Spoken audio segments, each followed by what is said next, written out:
Welcome back to the Vertical Relationship Show with me, your host, Melia. I'm going to dive right in and give you a prophetic warning.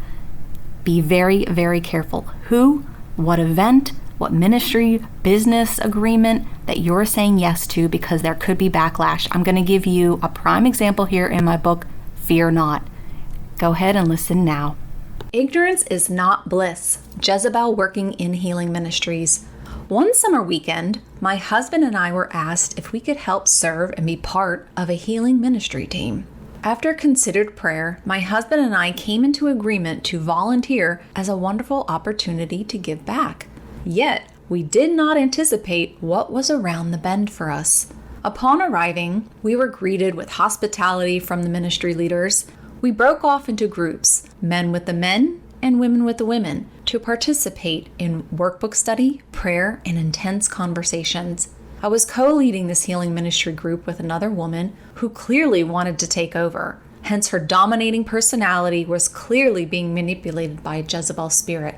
The name Jezebel literally means without cohabitation. In a nutshell, a Jezebel spirit is a controlling and seductive spirit that can have many co-conspirators working in conjunction to thwart God's plan over your life. See Revelation 2:20 through 21. These kinds of spirits operate through unhealed souls and pry on weak individuals who still have fractured inner parts, unhealed trauma they're not dealing with. All groups partaking in the ministry separated, split off, and went off into private rooms to start their healing journey. Not sure what was going on with the men's side, but my group was about to get rumbled with an evil presence. Thinking we were safe heading into these private rooms, this Jezebelic woman immediately cut off our group discussions, began praying over us and blowing in our faces. This weird disruption came out of nowhere, while a great sadness came over all of us. Uncontrollable crying broke off for about 30 minutes within the entire group. Afterwards, our entire group of crybabies walked out of our private room into the main room where everybody first met. My husband was stargazed and extremely concerned as he saw the saddened expressions on all our faces. He asked me what was wrong, but unknowingly, I was under a demonic spell. He expressed to me that he could not get into the room we were in. It was locked, and all the other groups were waiting for us to finish up. Still shell-shocked about what just happened, this co-leader now demanded she pray for everyone. Nobody rejected, so all groups, both men and women, locked hands and gathered into a big circle of an additional 25 other people. Yes, it happened again. Still under the influence of this evil hex, the odd praying began again, and with more force. She began speaking in tongues, hissing with dynamic breathing all over our faces.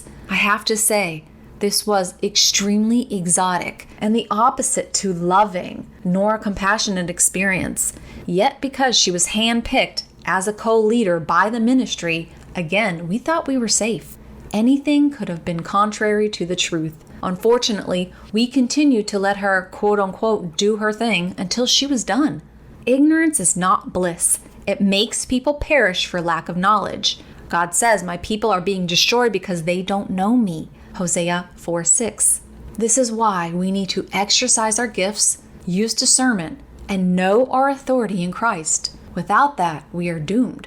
We all allow the entrance of evil to reside in us. We willingly let the devil have access to our soul. We open the door. As soon as my husband and I left, we jumped in the car and immediately knew something was terribly wrong. The more we discussed what happened, we knew it was demonic, and we opened a wicked portal for the enemy. Immediately, we both locked hands and prayed together. We felt terribly weak, had a low-grade fever, and was nauseous for the next 24 hours. Yet because of the strength of this evil hex, we still couldn't shake it off completely. Remember, Jezebel is a territorial, high-ranking spirit, knowing it may take longer to expel its controlling presence. We reached out to our mentors to help intercede on our behalf. It took someone else, someone more experienced with witchcraft schemes, to expel this evil spirit. We then called the leaders of this healing ministry and discussed what happened, and they all agreed. It certainly was evil, apologized, and immediately prayed for us. It was only then the evil spirit lifted off gradually. A noteworthy lesson. We must be careful and cover ourselves before stepping into any unknown territory, my friends. What did y'all think of that? Pretty powerful, right? This was a time when I was just learning about healing and deliverance, and the Lord was giving me and my husband experiences like this. He's going to do that to you too, but it was a big, powerful lesson. I hope you were blessed by it. Blessings.